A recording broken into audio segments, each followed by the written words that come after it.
Welcome to the Primal Training podcast. I'm your host, Mamoun Benani, a holistic fitness and nutrition coach. The goal of this podcast is to bring ancestral wisdom to the modern world by sharing insightful conversations with experts in movement, nutrition, and spirituality. I really hope to provide practical strategies to enhance your lives. Enjoy.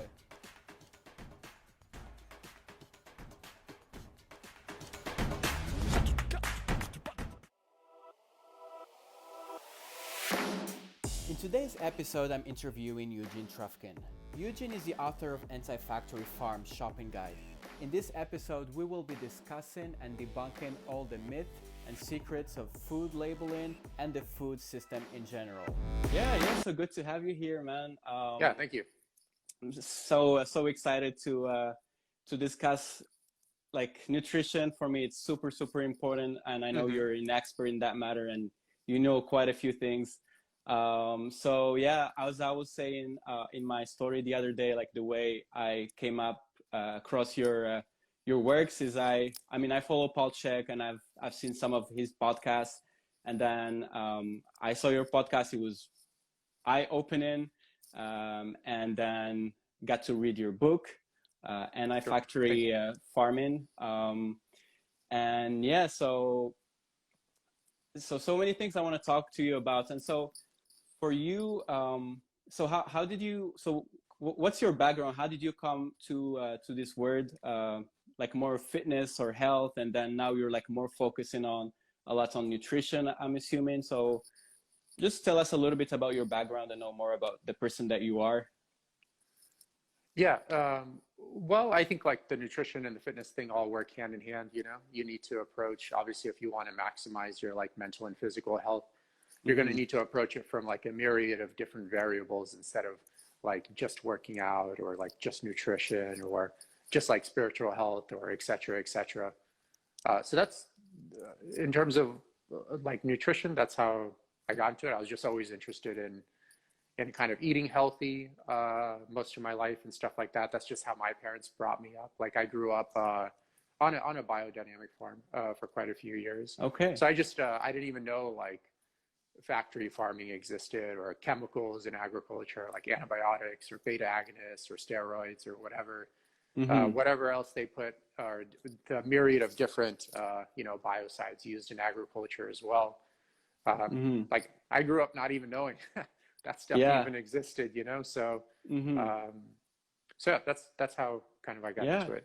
It's so fascinating. It reminds me a little bit about my story. I grew up in Morocco, where everything is food. I never questioned what I was eating. It's like, oh, you eat this, you eat that, and it's okay.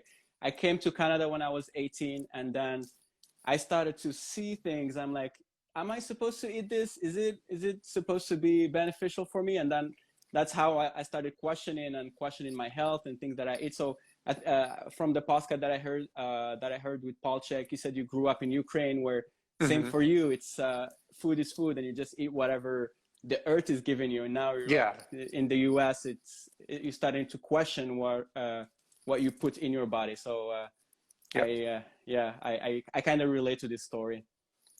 Yeah, and I'm pretty sure. I've actually never been to Canada myself, but I'm pretty sure it's the same thing. Like even if you are, like health conscious and trying to make the absolute best decisions for yourself, it's gotten like, very confusing these days. And I would say like, not to be too negative, but I would say almost even impossible to find high quality food, even when your intention is to maximize your like mental and physical health. Now, most people, as you probably know, unless like something major happens to their health, they can care less, They buy the cheapest stuff, they never work out, their sleeping schedule is all messed up, they overwork, working 50 plus hours a week all the time. And so obviously until something major happens, they don't care. But even for, like health conscious people like yourself, or like what I found myself struggling with, even when you try to find you would think like my journey started with just finding, I just wanted natural eggs, and you would think that request would be very easy, like, oh, that's not too much to ask for. But actually these days it has become too much to ask for. Because like, here's how it works. Like basically, like just in that egg category, like what do you have? You have, I don't know how it is in Canada to be exact, but it's probably the same. You have the no Similar. label. Yeah, the no Yeah. label, the very cheap eggs. And then you have, you know, the cage free, the free range, the myriad of pasture raised operations, you know, different levels of integrity there. Then you have the, here you have the USDA organic labeled and the USDA or the non-GMO certification labeled, then 100 square foot per hen labeled and this labeled and that label. It's like, dude, I just want like natural eggs. But the thing is,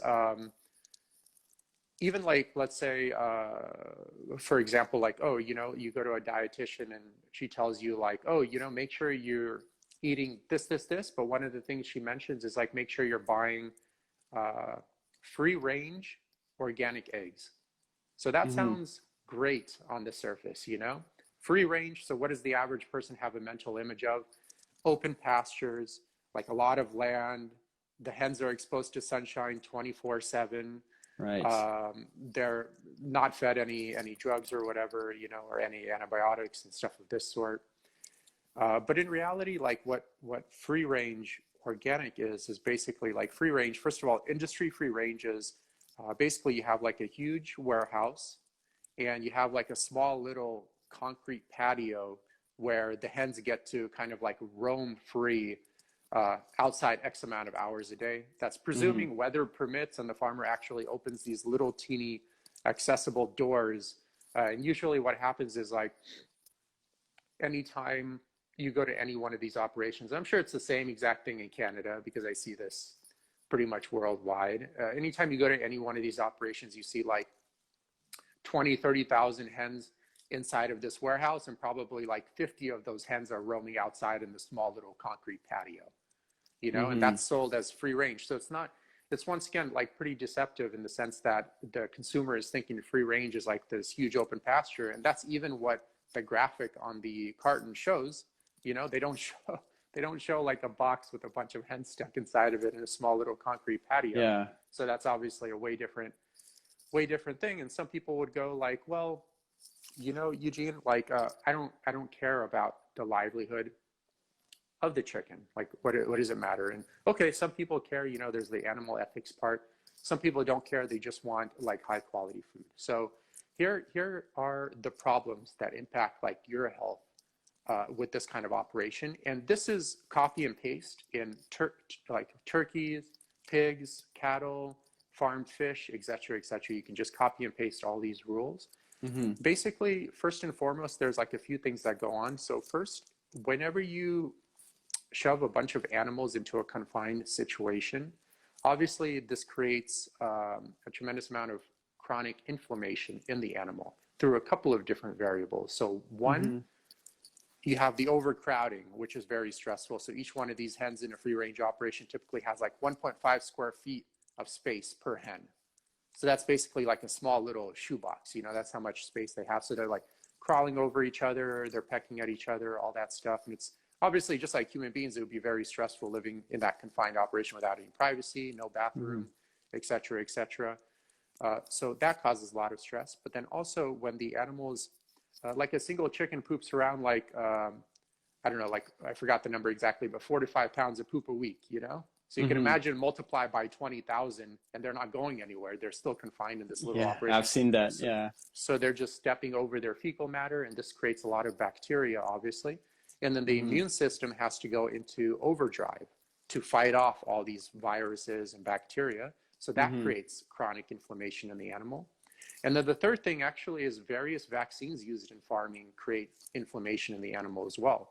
So when you Mm-hmm. have these three variables working together in tandem, they create a tremendous amount of inflammation, which causes the animal to secrete through its liver a lot of serum amyloid A proteins. I was introduced to this by Terry Cotran.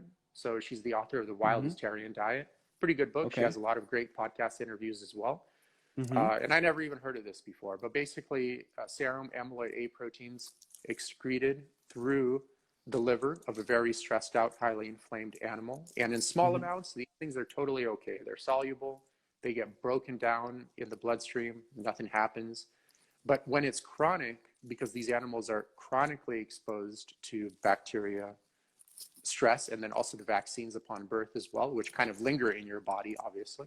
Mm-hmm. Uh, a lot of these serum amyloid A proteins aren't able to be broken down, and they break off into amyloid A proteins, which are insoluble, and they start forming as permanent plaque around basically the organ tissue of the animal, the liver, the kidneys, and the spleen, and to a smaller extent, the actual muscle tissue as well.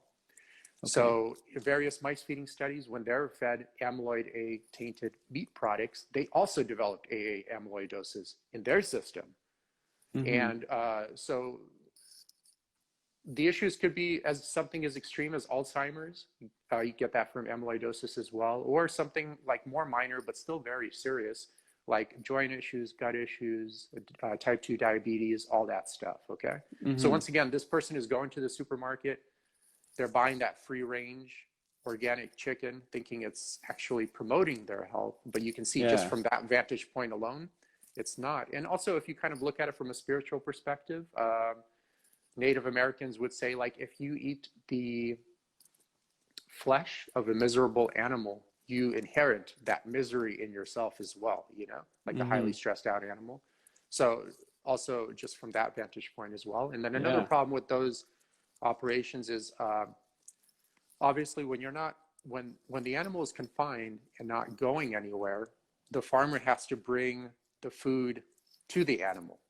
Because in nature, the animal would be going to the food. You know, it's not like a plant where it's like rooted in the ground. It actually uses like hands and legs to go gather the resources.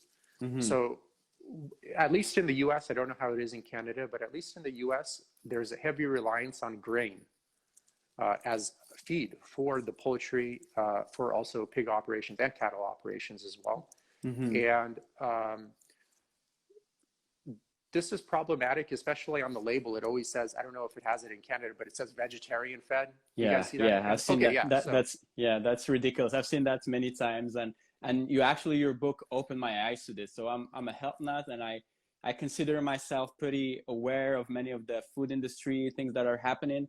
But for sure, like when you see the vegetarian thing, it's like it catches your eye with the green label and it looks so nice and healthy. But it opened my eyes when you talk about it, but I'll let you explain that to people. Yeah, so vegetarian fed, like what's wrong with that? A lot of people watch the Netflix documentaries. They show all these vegetarians that are very healthy. And I'm sure some of them are healthy, but obviously most people that are on any kind of dogmatic diet probably run into problems long term.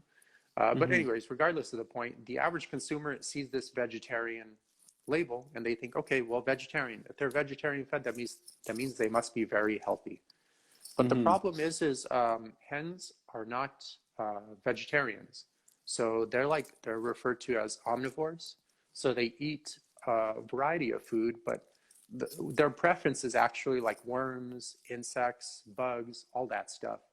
And then they eat everything else as kind of like a secondary choice. So what happens is basically, like, for example, when was the last time you gave like a worm to like a bird and it was like, no, you know, I'm a vegetarian, I only eat lettuce or something like that? Like, not going to happen. But what happens when you eat them, when you feed them heavy amounts of grain? So when you see vegetarian fed, it literally just means grain fed. And when you feed them a large amount of grain, what happens is it does a lot, but the popular one is basically optimizing the omega-3 to omega-6 ratio. You know, so omega-3 is anti-inflammatory, omega-6 is pro-inflammatory. You have like a good balance, it's fine. But typically in these factory farmed meats where they're fed heavy amounts of grain, the LA, the linolenic acid, is found in the seed of the grain. And it's, as the animal digests it, it's broken down into arachidonic acid, which is a very highly inflammatory omega-6. So it shoots the omega-6 way up in relation to omega-3. So if your listeners look up the inflammation theory of disease, they'll see 98+% of diseases arises from what?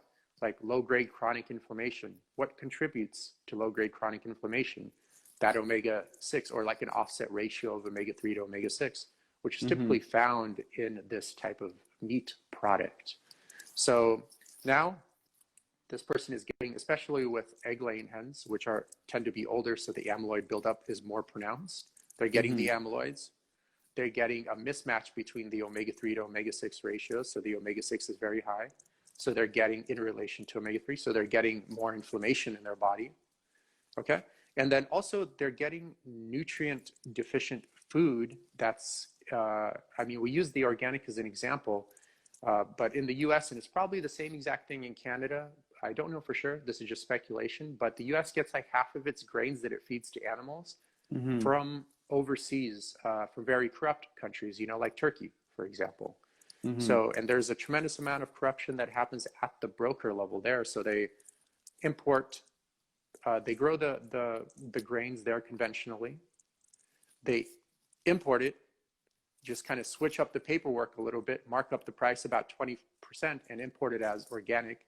And then the farmers would obviously sell it. So I would say, I actually was notified by Joe Salatin. He's like a very popular regenerative farmer, basically.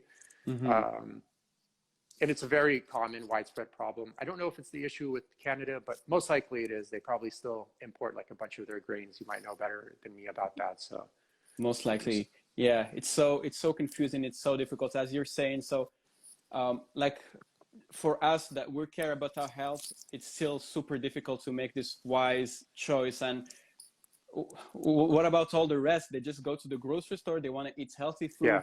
They go to this organic chicken or organic eggs, but they have no idea of, like, it's so difficult to make this distinction and really make the good decision. And I like how you wrote your book. It's short, easy, to the point.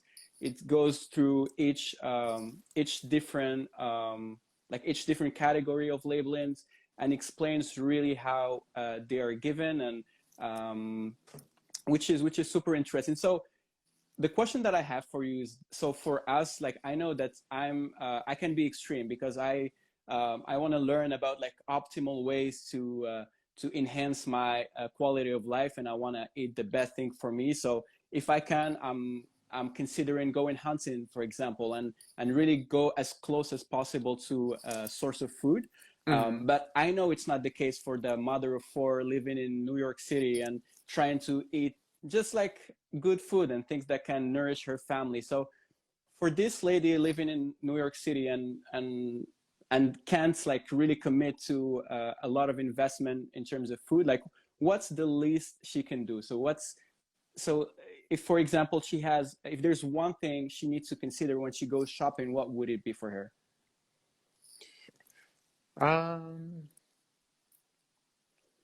That's a good question. So yeah, I have like a little bit of an issue with people like overpricing organic food, because the thing is, it's like, if you look at it like in terms of price comparison, like a 2,000 calorie, like typically, like from my research, a 2,000 calorie factory farm diet costs like $7.77 per day, which is like 10 Canadian dollars or something.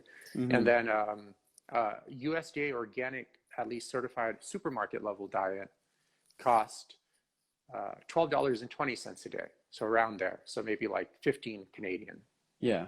Okay. So the price is like $5, $5 difference roughly. But the thing is, and I've been coaching people for 14 years and trying to overcome these obstacles. The thing is, if you look at a person's expenses, I mean, the average person in the US spends about $7,000 to $15,000 a year on non-essential expenses. So that includes alcohol, random gadgets, like super expensive smartphone. Like, why does a mother of four need a super expensive smartphone?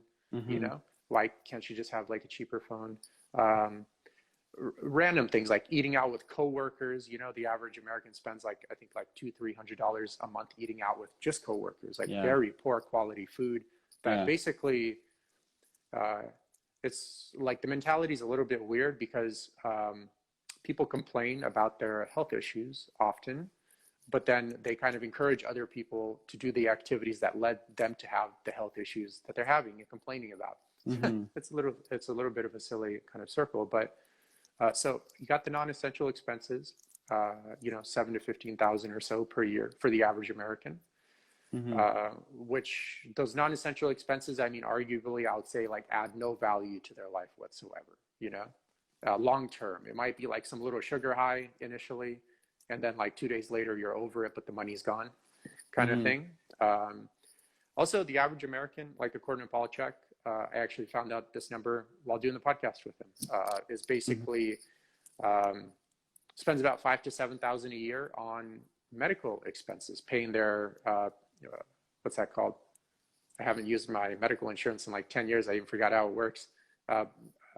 Copay, or what is that called when you have the deductible? Yeah. So paying the deductible, basically 5 to 7,000 a year. They're spending on that, on issues that are directly correlated to poor, like lifestyle and nutritional choices. So just right there, you have arguably $10,000 to $20,000 spent on just BS. And it's these same exact people. So remember the USDA organic supermarket level diet, which is a huge upgrade from what the average person is eating, even in Canada, guaranteed, is basically almost like $3,700 a year, I think. You know, $12 and whatever, 50 cents times 365. I don't know what that is. But basically, so let's just say 3,700 a year compared to their non-essential expenses is 10 to 20,000 a year.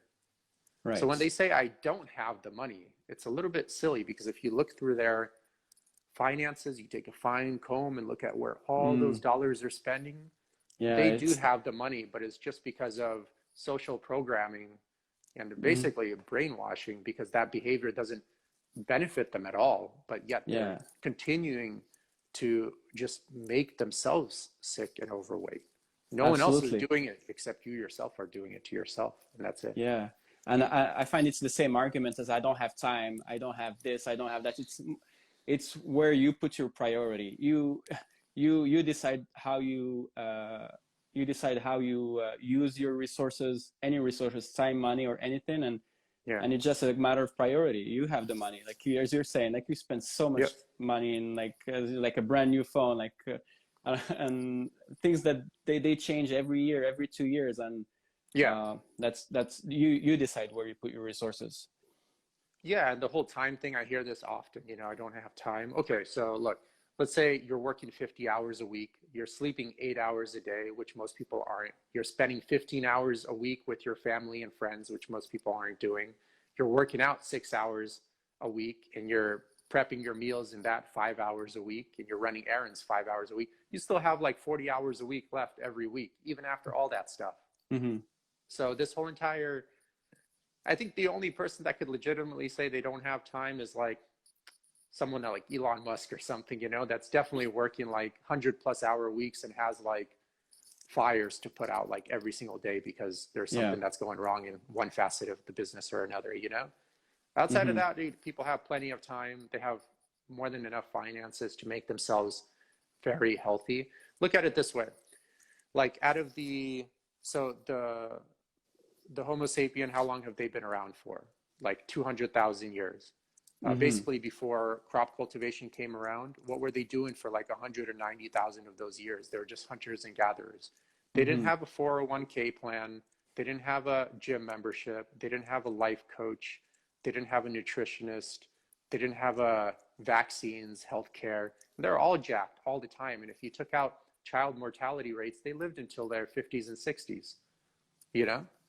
So they actually lived in full health, like their whole entire life. And I doubt the bulk majority of them were suffering from like anxiety or depression and needed 4 different pharmaceuticals just to make it to work every day, you know? And they definitely didn't have money. So it's like, they made it happen, you know? The point being is like people have way more power than they make themselves believe. So and then I mean, another issue of what's making the organic a little bit more expensive, and it's probably the same exact thing in Canada, is that farming these days works under like a vertically integrated system. So at least in the US, here's how it works: is basically let's say like you're a chicken farmer and I'm like a huge corporation. I come to you and I'm like, I'm just going to drop off these 30,000 hens, since we're talking about poultry, these 30,000 hens to you on the first of every month. You're responsible for growing them for about 10 weeks, 8 weeks. And to my standards, so if I tell you, you know, you got to do this, you have to do all those things. If I tell you have to keep them indoors, you have to do that. Then I'll just come pick them up at the end of the 2 months or the month and a half. And then you get paid for raising them for the amount of hens you raised. And this is tempting for the farmer because it takes away like basically all the responsibility on their hands. So now they don't have to worry about, you know, the store contracts, the legal stuff, the you know, the slaughter facilities, because the corporation takes care of all that, the logistics, marketing, et cetera, et cetera. They just have to raise the hens.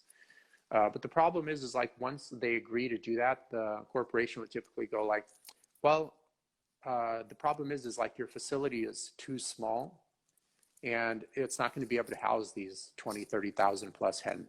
So you're going to need to go take out a bank loan of about, let's say like 400,000 or 500,000 or more and upgrade your facility.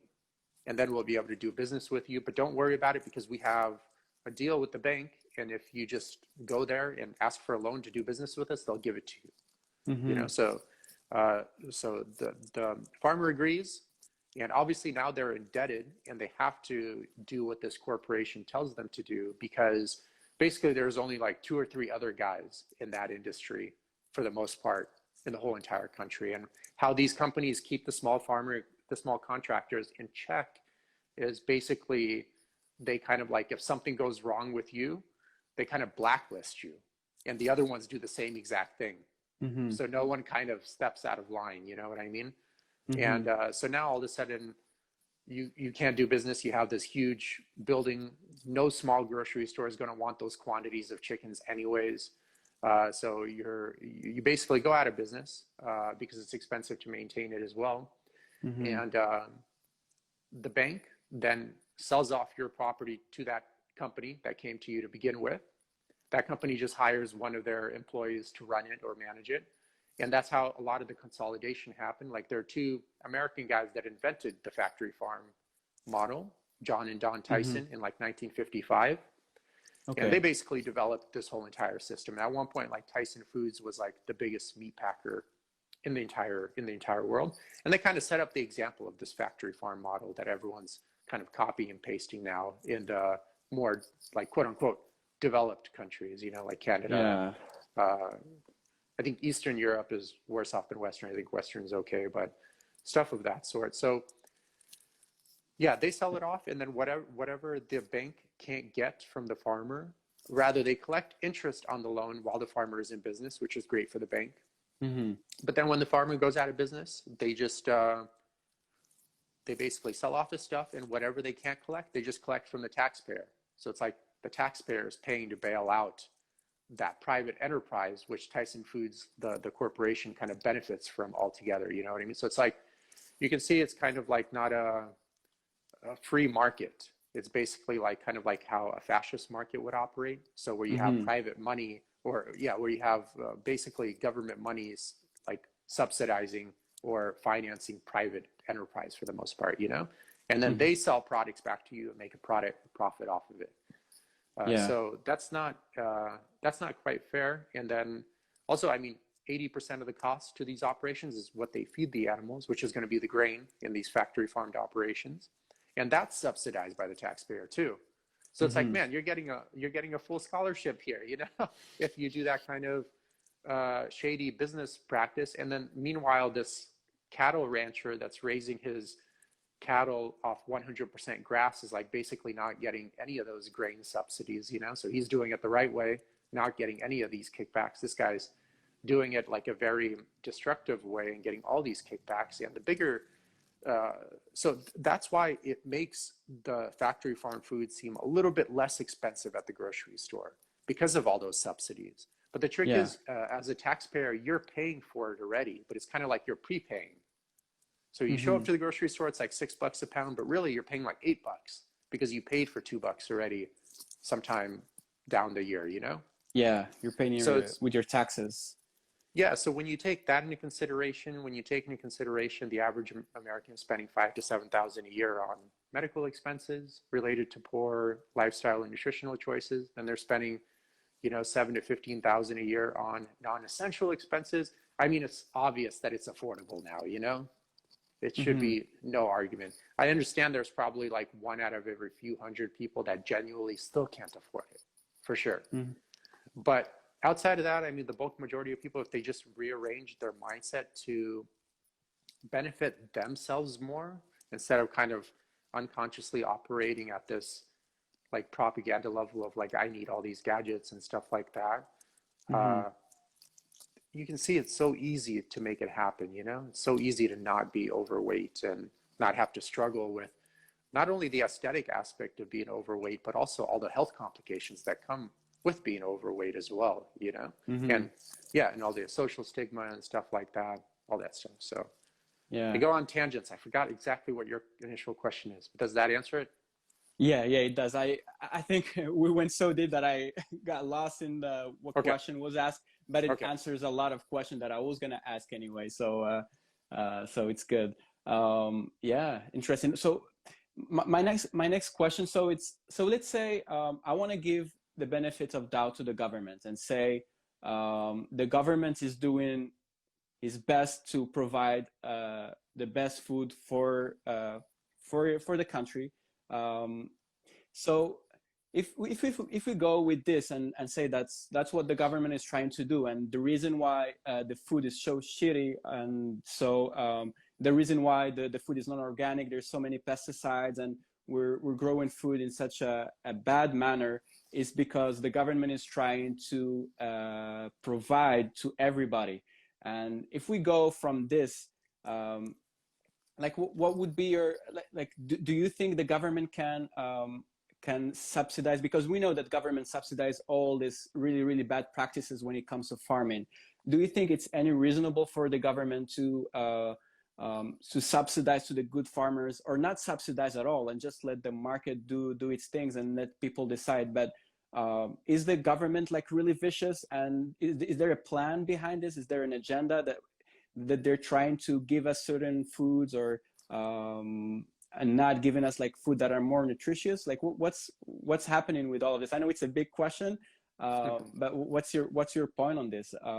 Can we have, how can we do to either influence the governments or just to have access to better quality foods?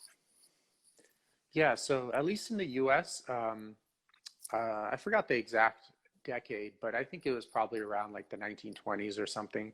The US government had a huge push to get US males out of the farming lifestyle and into more like white collar work, you know, like engineering, legal fields, medical, et cetera, to Mm-hmm. help boost the GDP of the country, because they just needed to free up that labor force to go do more kind of quote unquote profitable work, you know?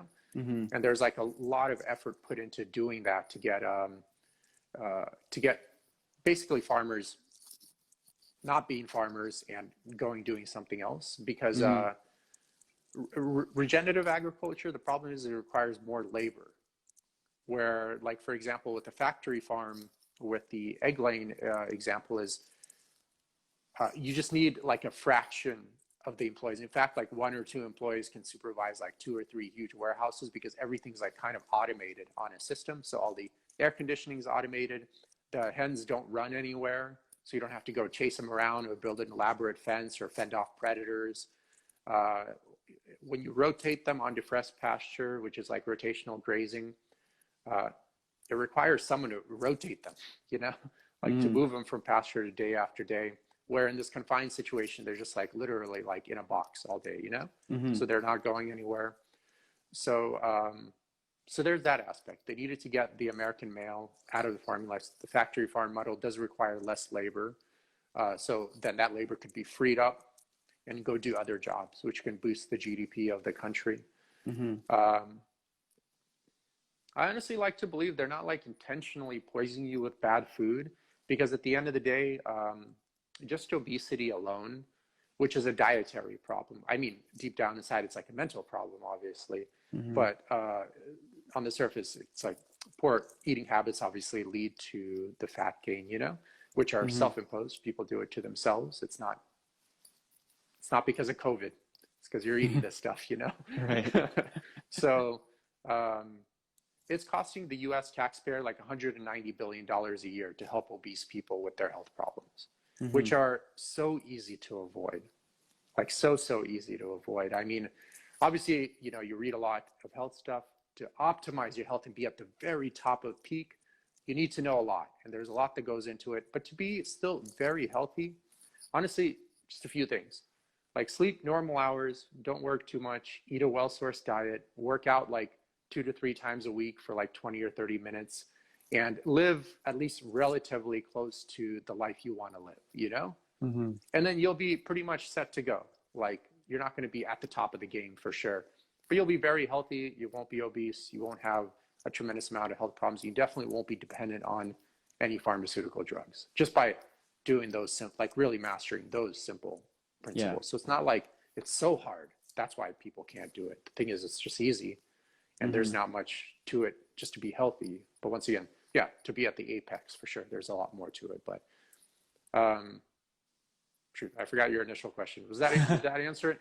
It answered partially. So, well, my question is like, is there really a bad intention from the part of the government? Is it? Oh yeah. So it's maybe just to boost the GDP and just want more money for everybody. But is there like a bad intention? Is there people like profiting from the fact that we're given bad food? Yep. Yeah, in a way, yes. Like for example, with industrial pesticides, with agricultural biocides, like pesticides, herbicides, fungicides, all that stuff.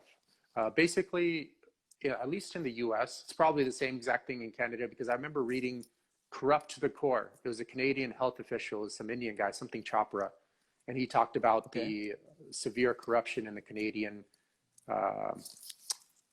so long ago that I read this book. I forgot exactly, but it was something to do with food production in Canada, how much corruption there was in it, et cetera, et cetera. And you can find it on YouTube. He sued the government basically, or the government sued him. And then I think the government lost or something like that.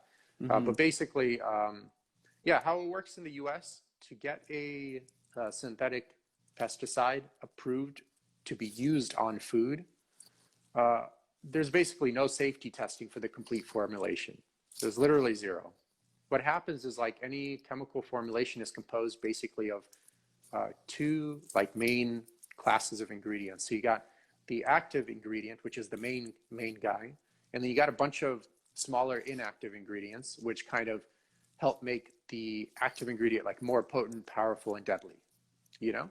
So for testing, safety testing, they just have to test the active ingredient in isolation on its own.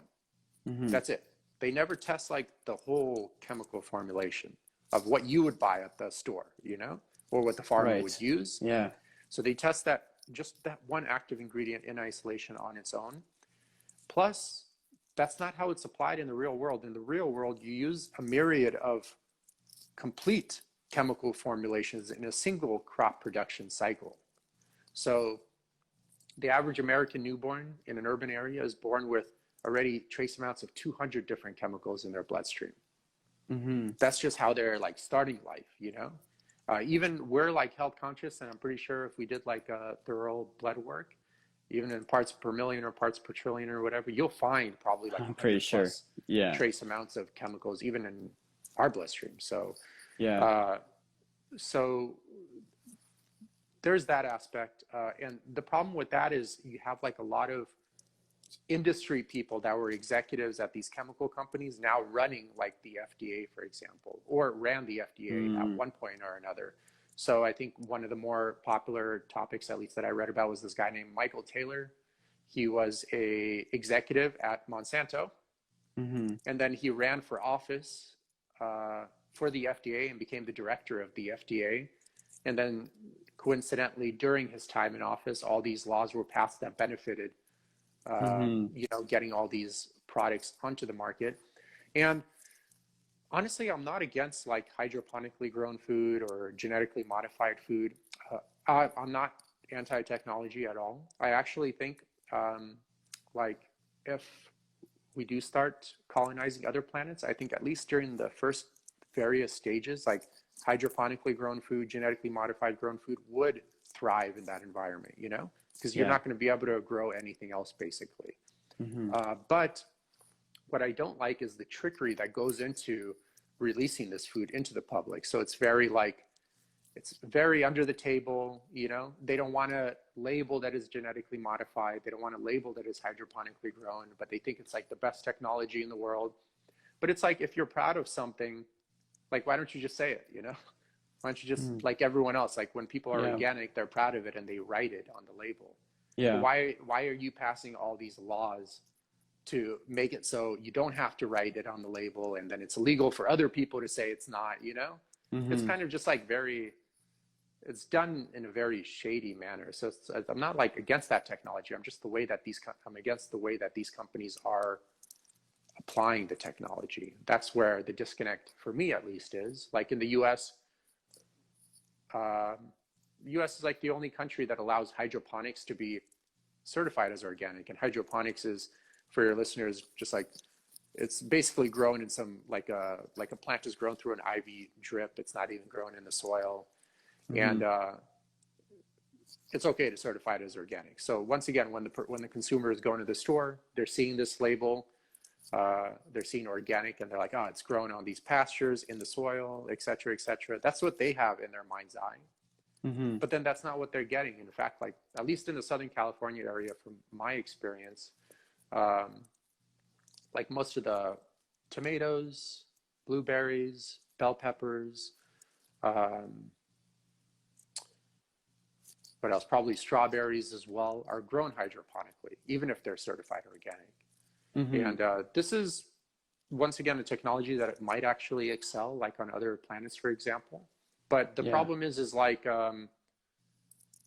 so first of all, the Earth has gone obviously through 5 billion years of like super extremely complicated evolution. And then the Hmm. universe that existed billions and billions of years to form the planet basically has gone through even more complicated evolution. And it took all those billions of years of evolution to form the soil composition needed today to grow the crops like you're eating. Hmm. You know, so there's so much that goes into it. And basically these hydroponics operations, they just eliminate the soil. Like the most important part of where you find all the microbes that basically feed the plant and provide it with the nutrient content it needs to, for you to actually have. So Yeah. like the sun hits the plant, then the plant using water, using water, sun, and air, basically CO2, converts all that through photosynthesis into sugar that it releases through its root system. And every plant has a unique composition, a unique ratio of bacteria and fungi to that specific plant that then Hmm. attract a unique ratio of like protozoa, nematodes, arthropods, earthworms, all these little bugs in the soil that when they Hmm. die and they kind of kill each other, then the fungi dissolves that material, and the fungi has like a symbiotic relationship with the root system of the plant. Then it transports those nutrients into the plant, and that's how you get the nutrients, you know? Hmm. And how And do they? plants, yeah, go Yes. ahead. Sorry, I was just gonna say, like, how do they reproduce nature in this vertical farming or hydroponics? Like, how do they do that? They don't.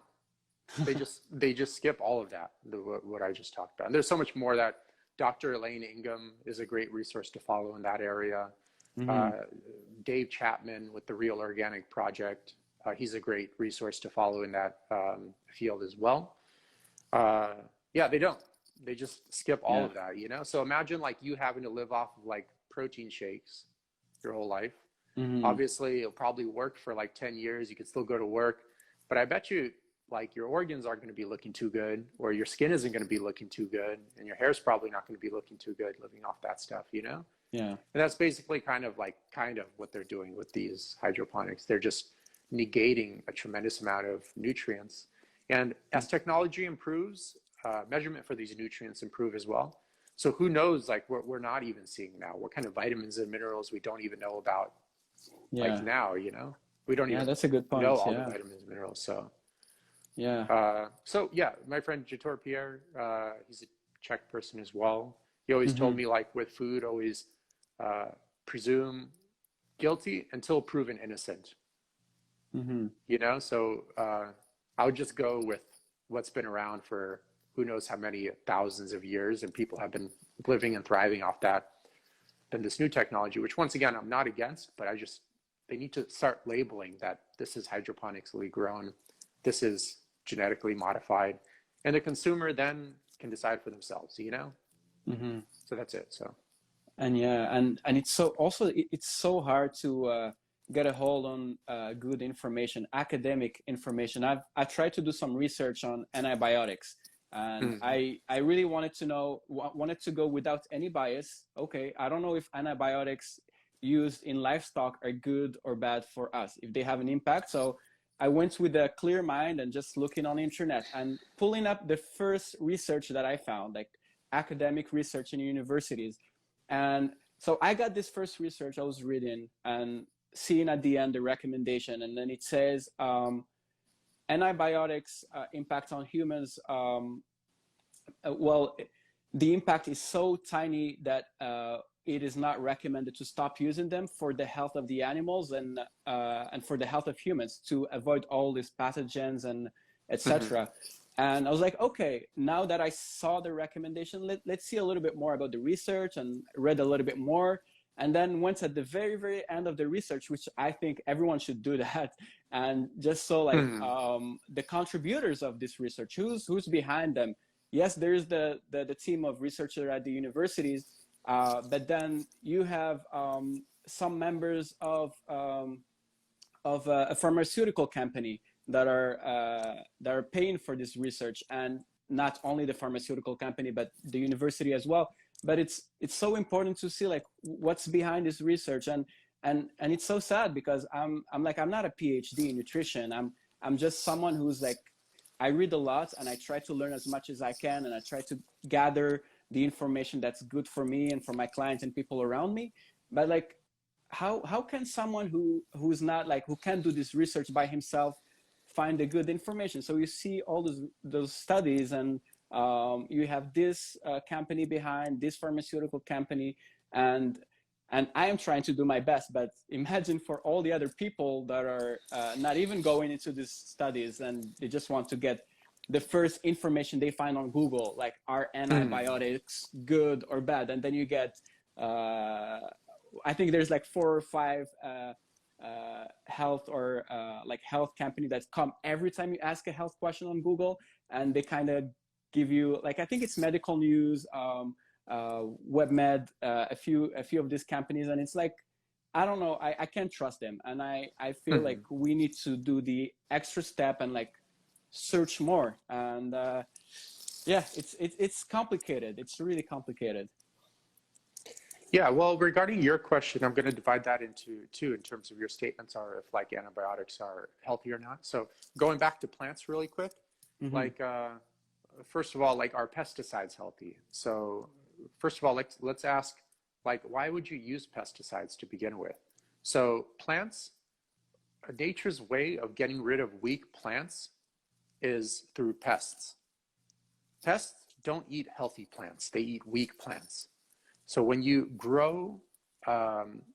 when you grow crops basically through monocropping or like poorly managed uh, any kind of agricultural operation, is basically it weakens the soil. Then it basically disrupts that whole entire soil food web we talked about earlier. Mm-hmm. Then the plants don't get the adequate nutrition and they become weak. Then pests come around to kill that plant because that's nature's way of getting rid of pests or getting rid of weak plants. Mm-hmm. So what happens when pests come around? You got to use pesticides, right? Mm-hmm.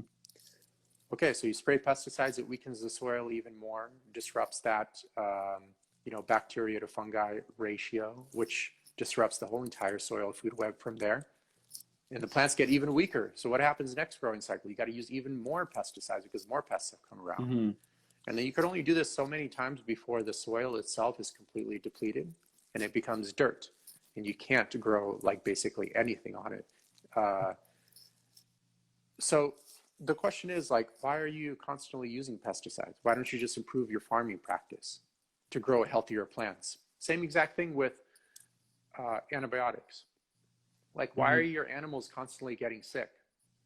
Just improve your farming practice. Maybe stop having them be in a confined environment where they're walking around on their fecal matter all day with their immune systems being so depleted. So I volunteered for like a year and a half at 5barbeef.com. Okay. So here's the thing.